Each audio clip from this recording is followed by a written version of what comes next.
Assalamualaikum warahmatullahi wabarakatuh. Waalaikumsalam. Ikutan urun rembuk, Kang Fakih, Nggih, mangga. ya, Mbak Filah nih. Apa kabar Mbak Filah? Saya cuma ingin sharing pengalaman. Ada teman saya, seorang single parent, dia kebetulan anaknya sekolah di international school. Ketika pembagian ijazah atau pembagian rapot, nama ibunya tidak disebutkan ya. Terus dia sangat sedih dan dia cerita di grup kami, teman-temannya yang anggota grup itu semuanya perempuan.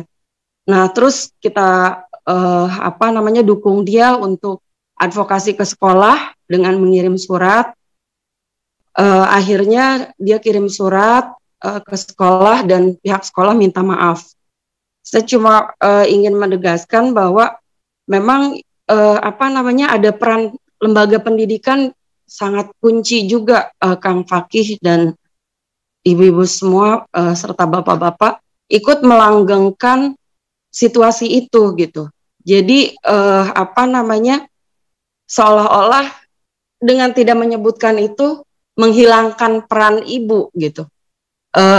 Kadang juga di sekolah misalnya banyak ibu-ibu yang cerita, saya nganter setiap hari nyiapin bekal anak-anak saya ke sekolah, tapi giliran terima rapot yang disebut bapaknya aja gitu. Dan mungkin ini PR-nya untuk kita semua mengadvokasi ke instansi pendidikan. Jadi ada mekanisme kontrol. Mungkin di sini juga ada para dosen aktif di lembaga pendidikan. Misalnya sekolah tidak diberikan kebebasan seperti itu gitu. Ada sekolah yang menyebutkan, ada sekolah yang menyebutkan kedua-duanya, ada sekolah yang hanya menyebutkan bapaknya kayak gitu. Jadi ini secara tidak langsung ya melanggengkan, menegasikan peran-peran ibu yang sudah berkontribusi di dalam rumah terhadap anaknya gitu. Itu aja. Terima kasih. Assalamualaikum warahmatullahi wabarakatuh. Waalaikumsalam warahmatullahi wabarakatuh. Sedikit nanggapin Bu Nurjana ya. Boleh Ibu. Ya, jadi memang tadi mungkin menambah dari yang sudah Mbak Dani sampaikan bahwa kita tahun lalu ya melakukan advokasi ke Kemendiknas terutama karena memang banyak sekali realita dan seperti yang Bu Siti Nurjana sampaikan bahwa ini keluhan banyak ibu-ibu peka dan juga tadi kita pernah ada salah satu peka juga dari organisasi lain yang juga ini menyampaikan hal ini. Jadi kita audiensi dengan Kemendiknas. Jadi memang sudah ada itu tadi surat edaran Menteri nomor 28 tahun 2021 kalau nggak salah terkait dengan pengisian belangko ijazah pendidikan dasar dan menengah. Jadi memang tidak ada acuan di situ bahwa harus ayah kayak gitu ya. Jadi siapapun sebenarnya yang dicantumkan sebagai wali siswa itu siapa saja, tidak spesifik harus ayah. Jadi regulasinya sudah jelas memberikan hak itu kepada siapapun yang dianggap wali, apakah itu ayah, ibu, atau mungkin ada yang diasuh oleh nenek, kakek, seperti itu. Jadi itu bisa dicantumkan di situ sebagai wali dan itu Kemendikbud sudah menegaskan itu. Tapi memang secara realitas tadi ya interpretasi, lagi-lagi interpretasi bahwa ini yang berhak adalah ayah karena ayah adalah kepala keluarga karena mungkin ini sebagai garis nasabnya ada di ayah. Nah ini mungkin Kang Fakih dan mungkin Kiai dan Nyai di sini bisa juga ini pencerahan untuk bagaimana memahami tentang ini berdampak kemana-mana nih, memahami bahwa hanya ayah yang berhak terhadap anak sebagai kepala keluarga juga ini menjadi ini juga concern kita seperti itu. Mungkin itu menanggapi Bu Siti Nurjana. Jadi sebenarnya tidak ada masalah. Yang bermasalah itu hanya ini kita ya, bahwa pemahaman kita di masyarakat seperti itu. Assalamualaikum warahmatullahi wabarakatuh. Waalaikumsalam warahmatullahi wabarakatuh. Terima kasih moderator dan terima kasih. Ini ketua kelas yang lain nih Mbak Evi selalu hadir. Pak Dr. Fitri. Alhamdulillah, Ayai, hari Selasa kemarin sudah ujian promosi doktor. Selamat. Kebetulan Ibu Dr. Titi Mahmudah, sekretaris sidangnya. Berbicara tentang masalah suami sebagai kepala keluarga itu kan sebenarnya sudah lama ya, khususnya dalam peraturan perundang-undangan yang begitu yang hadir di era modern. Sebenarnya sudah tercantum dalam pasal 33 ayat 3 kalau tidak salah Undang-Undang Nomor 1 tahun 1974 tentang perkawinan.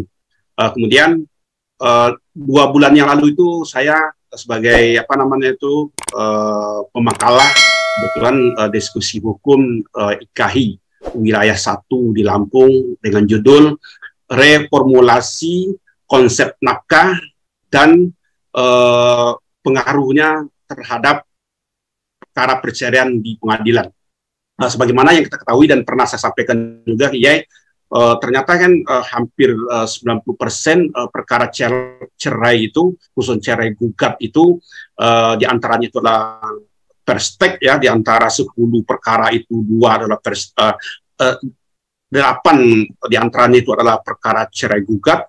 Itu hampir 90%-nya itu alasannya itu memang masalah suami tidak mampu memberikan nafkah, khususnya ya nafkah lahir, begitu, Yai. Nah, kemudian bagaimana ketika dikaitkan dengan persoalan nafkah dalam keluarga, ternyata memang nafkah ini sebagai alat kontrol sosial bagi suami untuk untuk tunduk patuh dengan konsep lahir dan batin terhadap suami. Nah, apabila seorang istri itu tidak mampu berbakti lahir dan batin terhadap suaminya, ya akan menerima konsekuensi hukum yaitu nuzuz.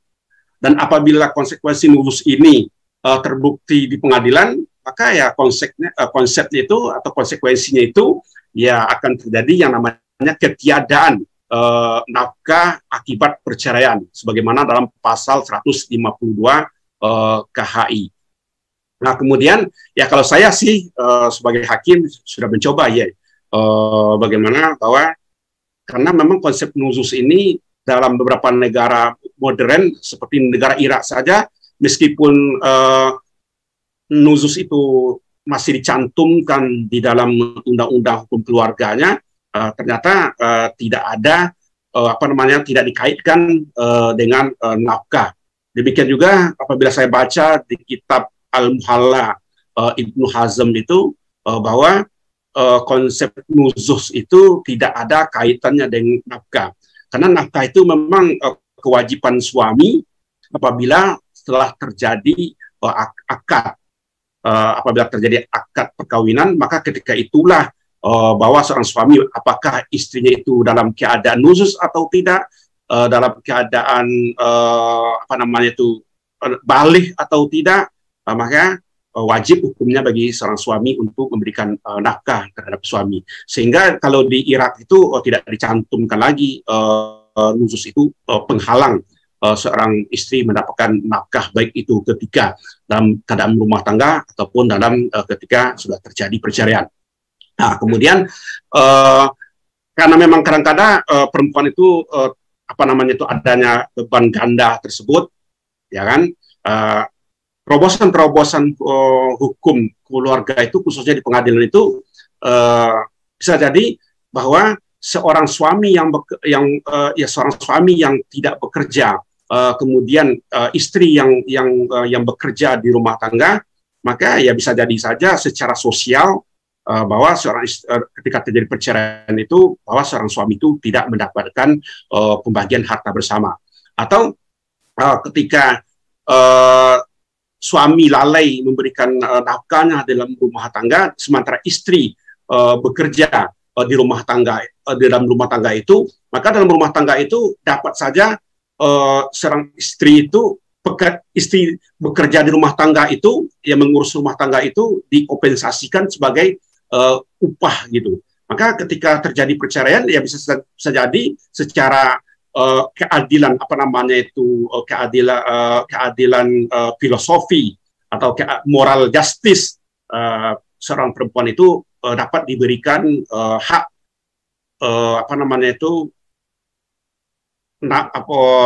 hak dari harta bersama itu 3/4 gitu. Tidak lagi hanya setengah untuk perempuan, setengah untuk laki-laki, tapi bisa jadi 3/4 untuk istri dan 1/4 untuk suami. Nah, jadi itu mungkin barangkali ya sedikit terobosan itu untuk menerapkan yang namanya teori atau konsep mubadalah dalam putusan sebagaimana yang diamanatkan oleh Jai minggu yang lalu gitu. Demikian, terima kasih. Wassalamualaikum warahmatullahi wabarakatuh. Waalaikumsalam warahmatullahi wabarakatuh.